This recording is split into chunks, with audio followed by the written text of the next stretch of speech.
Bridge rectifier বা DC filter circuit বা AC DC converter circuit যাই বলা হোক না কেন, এটি একটি অত্যন্ত গুরুত্বপূর্ণ সার্কিট। প্রতিটি অ্যাম্প্লিফায়ারে ব্যবহৃত স্টেপ ডাউন ট্রান্সফরমারের আউটপুট ভোল্টেজকে ফিল্টার করার জন্য।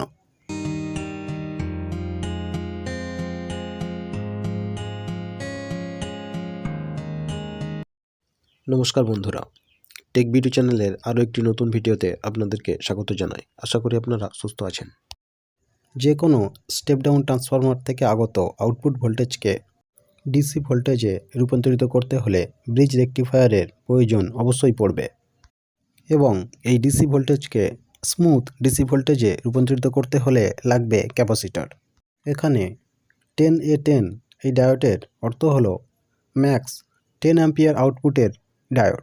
এখানে আজকে আমরা যে এসিডিসি ফিল্টার সার্কিটটি তৈরি করতে চলেছি, এখানে আমরা 4টি ক্যাপাসিটর ব্যবহার করব। এখানে মনে রাখতে হবে এই ক্যাপাসিটরের ভোল্টেজটি নির্ভর করবে আমাদের ট্রান্সফরমারের আউটপুট ভোল্টেজের মানের উপর। এখানে আজ এই ভিডিওটিতে আমি দেখাতে চলেছি কিভাবে একটি ব্রিজ রেকটিফায়ার সার্কিট একেবারে পিসিবি ডিজাইন থেকে শুরু করে সম্পূর্ণরূপে তৈরি করা। যে কোনো পিসিবি ডিজাইন করতে হলে কম্পোনেন্টের মাপ একটি অত্যন্ত গুরুত্বপূর্ণ বিষয়। বন্ধুদের এই ভিডিওটি সম্পূর্ণ দেখার অনুরোধ রইল।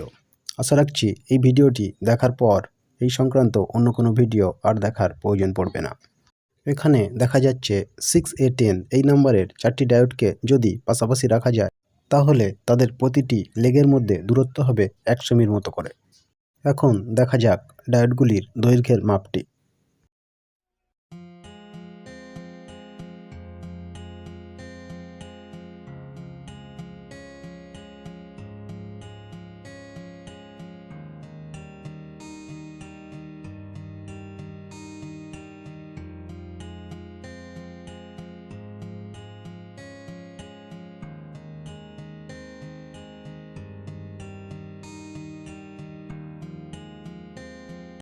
এখন আসা যাক দুটি ক্যাপাসিটরের পাশাপাশি দৈর্ঘ্যের মাপটিকে। এখানে দেখা যাচ্ছে দুটি ক্যাপাসিটরের পাশাপাশি দৈর্ঘ্যটি প্রায় 3.5 সেন্টিমিটারের কাছাকাছি। এই ব্রিজ রেকটিফায়ার সার্কিটটি তৈরি করতে যে কম্পোনেন্টগুলি লাগবে তাদের মাপ আমাদের এখানে নেওয়া হয়ে গেছে। এই মাপের উপরই নির্ভর করবে আমাদের তৈরি করা পিসিবির দৈর্ঘ্য প্রস্থের মাপটি। এখানে দেখা যাচ্ছে ডায়োডের দৈর্ঘ্যের মাপটি 2.5 সেমি এবং ক্যাপাসিটরের দৈর্ঘ্যের মাপটি 3.5 সেমি, অর্থাৎ মোট 6 সেমি, এবং এক্সটার্নালও 1.5 সেমি। এখানে এই 1.5 সেমিটি অতিরিক্ত নেওয়ার কারণ হলো পিসিবিটিকে ক্যাবিনেট মাউন্ট করতে গেলে এই পিসিবিটির 4 কোণে 4টি ছিদ্র করতে হবে। এছাড়া পিসিবিটির প্রস্থ হবে 4টি ডায়োডকে পাশাপাশি রাখলে হয়েছিল 3 সেমি এবং এক্সটার্নালও 1.5 সেমি, অর্থাৎ মোট 4.5 সেমি। অর্থাৎ এখানে আমাদের তৈরি পিসিবিটির অর্থাৎ কপার ক্লাডবোর্ডটির দৈর্ঘ্য হবে 7.5 সেমি এবং প্রস্থ হবে 4.5 সেমির কাছাকাছি।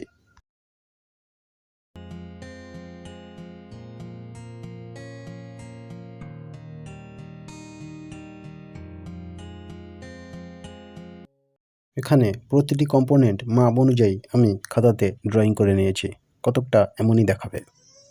কম্পোনেন্টগুলিকে খাতাতে রাখা ড্রয়িংয়ের উপরে একবার রেখে দেখা যাক।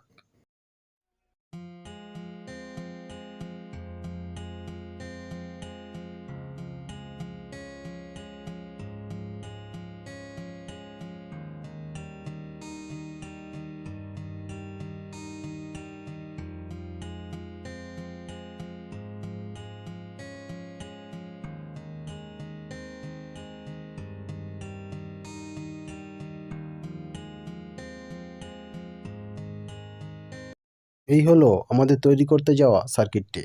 এখানে 24 ভোল্ট 5 অ্যাম্পিয়ার ইনপুট হবে আমাদের ট্রান্সফরমার থেকে আসা।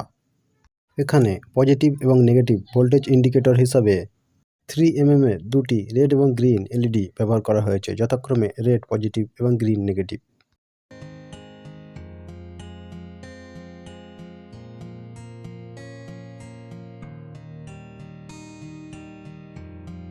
এখন মাপমতো কপার ক্লাডবোর্ডের টুকরো কেটে নিয়েছি।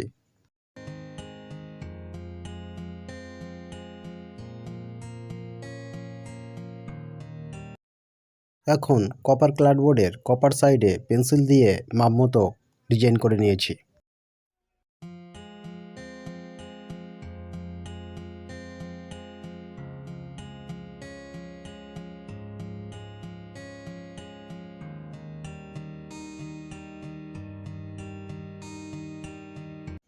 এর পরের কাজ হলো কপার ক্লাডবোর্ডের কপার সাইডে একটি পার্মানেন্ট মার্কার দিয়ে আমাদের ডিজাইন করা অংশটিকে ফিল আপ করে নেওয়া, ঠিক যেমনটি এখানে দেখানো হয়েছে।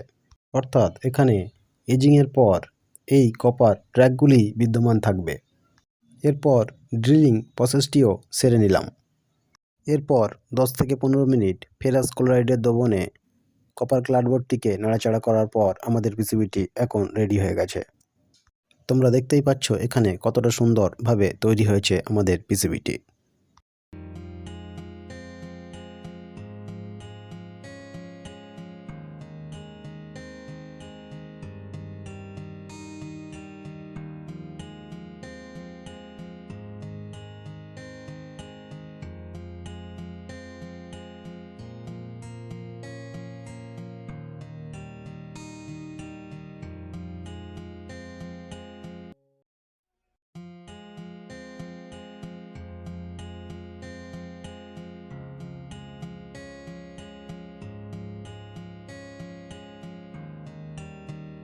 এখানে 10K 1/4 ওয়াট রেজিস্টর দুটিকে ডায়োড বসানোর আগে পিসিবিতে বসিয়ে নিতে হবে। যত সম্ভব সুন্দরভাবে কম্পোনেন্টের লেগগুলিকে সোল্ডার করে নিতে হবে।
এখন পুরোপুরি রেডি হয়ে গেছে আমাদের এসি-ডিসি কনভার্টার সার্কিটটি।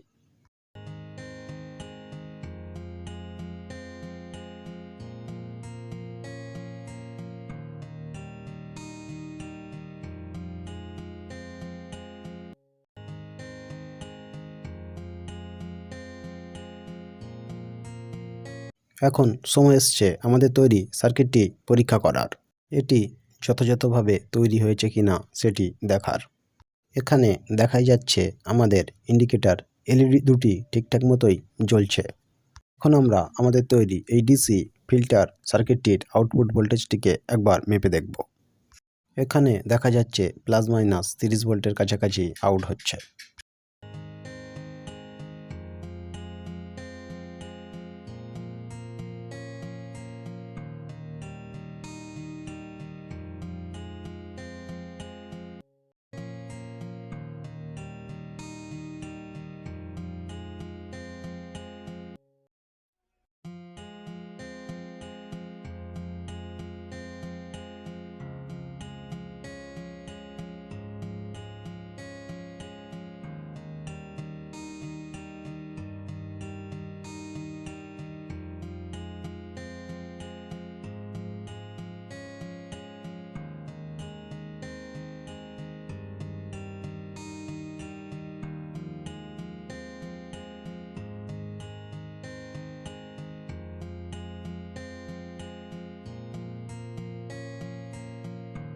এখানে যদি পিসিবির সাইজের কথা বলা হয় তবে এটি যথেষ্ট কম্প্যাক্ট একটি সাইজ বলা চলে। আজ তবে ভিডিওটিকে এখানেই শেষ করলাম। দেখা হবে আবারও নতুন কোনো ভিডিওতে। এই ধরনের তথ্যমূলক ভিডিও পেতে আমাদের চ্যানেলটিকে সাবস্ক্রাইব করতে ভুলবেন না। বাংলা ভাষায় ইলেকট্রনিক্সকে সহজভাবে বুঝতে ও জানতে অবশ্যই আমাদের চ্যানেলের সঙ্গে থাকুন। ভিডিও সম্বন্ধে কোনো রকম মতামত থাকলে খালি কমেন্ট বক্সে চলে আসুন। আমাদের চ্যানেলে আপলোড করা প্রতিটি ভিডিওর নোটিফিকেশান সবার আগে পেতে বেল আইকন অন করুন। আমার এই কাজ ভালো লেগে থাকলে ভিডিওটিকে লাইক করতে পারেন। সবশেষে বলি, ভালো থাকুন, সুস্থ থাকুন আর চারপাশের পরিবেশকে সুস্থ রাখার চেষ্টা করুন। নমস্কার।